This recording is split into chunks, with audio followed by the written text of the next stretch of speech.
tertinggal, terbodoh, dan terbelakang jika dibandingkan dengan umat Islam lainnya.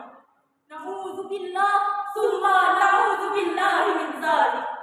Hadirin, kita perhatikan data berikut. Sumber daya alam di Indonesia yang subur dan makmur kini 80% dikuasai dan dieksploitasi oleh bangsa lain. Perekonomian di Indonesia kini berada di puncak krisis yang memalukan dan menyebabkan kita memiliki hutang 3,3 triliun. Sehingga setiap bayi yang baru lahir pun di pundaknya sudah memiliki hutang 13 juta per jiwa. Pendidikan di Indonesia yang dahulunya dijadikan kiblat oleh negara Malaysia kini malah terpuruk dan terbelakang, bahkan berada di urutan 110 dari 117 negara di dunia. Eksisnya tidak sedikit anak-anak saat ini yang putus belajar, tidak sedikit sekolah-sekolah yang ambruk karena tidak terurus, tidak sedikit guru-guru yang melakukan demonstrasi menuntut kesejahteraan, tidak sedikit kualitas output pendidikan yang tidak siap berkompetensi di kancah global. Pengangguran merajalela, bahkan yang lebih memalukan serta khawatirkan, 35% dari pengangguran tersebut adalah mereka yang telah mengenyam bangku pendidikan. Timbul sebuah pertanyaan, mengapa hal ini terjadi? Salah satu jawaban ialah karena rendahnya sumber daya manusia yang dimiliki negara Indonesia.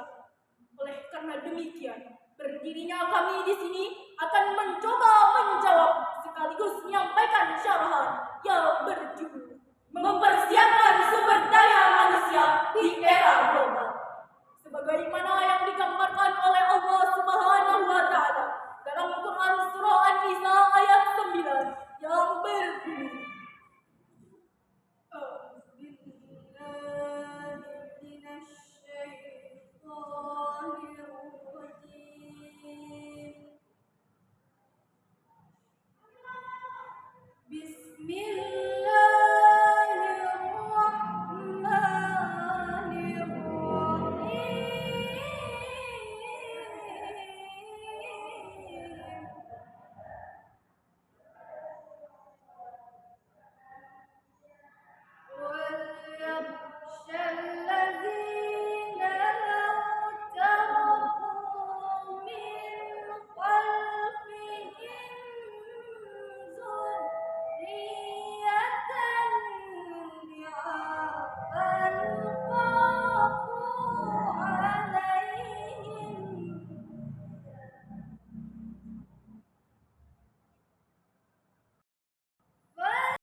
aku berlindung kepada Allah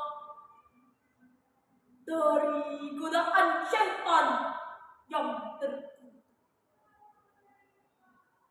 dengan menyebut nama-Mu ya Allah yang Maha Pengasih, Maha Penyayang.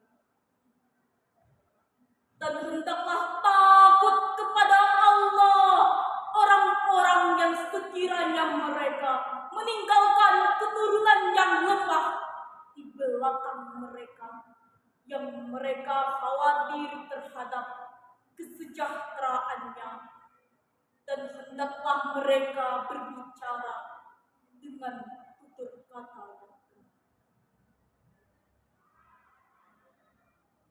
Hadirin, ayat tadi diawali dengan kalimat wal yakhsha, yang mana secara semantik yakhsha ialah sigat amar, sedangkan kaidah usul fikih al-aslu lil amri bil wujud. Pada dasarnya perintah merupakan kewajiban, maka wajib hukumnya bagi kita semua untuk merasa takut dalam meninggalkan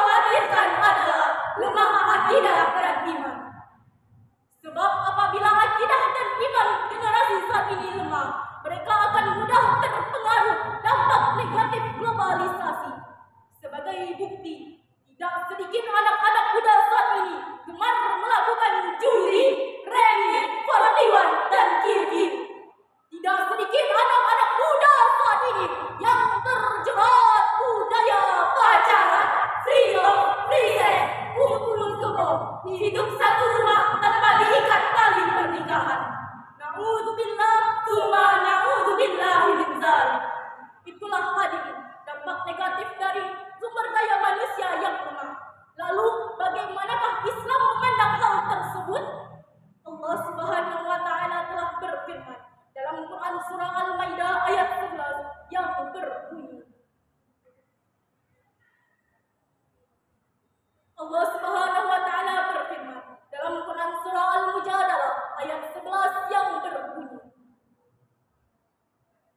Ya ayyuhalladzina amanu idza qila lakum tafassahu fil majalis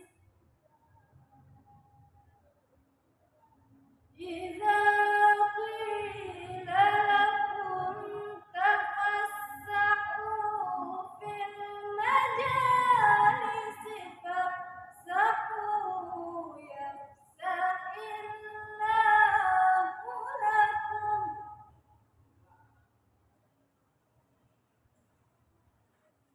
وإذا قيل انشزوا فانشزوا يرفع الله الذين آمنوا منكم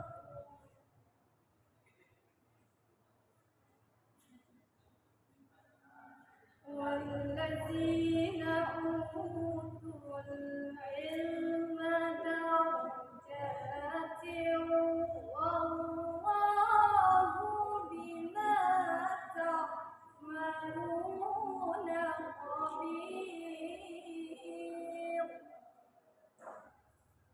والله بما تعملون خبير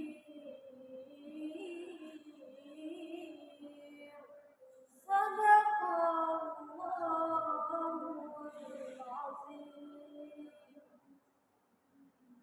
Wahai orang-orang yang beriman, apabila dikatakan kepadamu, berilah kelapangan di dalam majelis-majelis, maka lapangkanlah. Niscaya Allah akan memberikan kelapangan untukmu. Dan apabila dikatakan berdirilah kamu, maka berdirilah. Niscaya Allah akan mengangkat derajat orang-orang yang beriman di antaramu dan orang-orang yang diberi beberapa derajat. Dan Allah meneliti apa yang kamu kerjakan. Maha benar Allah dengan segala firman.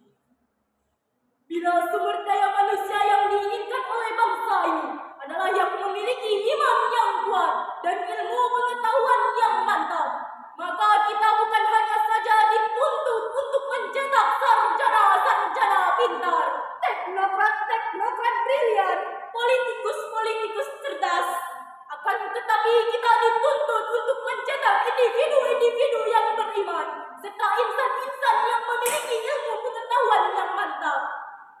Dari uraian tadi dapat disimpulkan bahwa untuk membangun bangsa ini diperlukan sumber daya manusia yang berkualitas, ditandai dengan iman yang kuat dan ilmu pengetahuan yang hebat. Oleh karena itu, diminta partisipasi kita semua sesuai dengan profesi masing-masing. Sekian syarahan yang dapat kami sampaikan. Lebih dan kurang mohon dimaafkan. Wabillahi taufiq wal hidayah.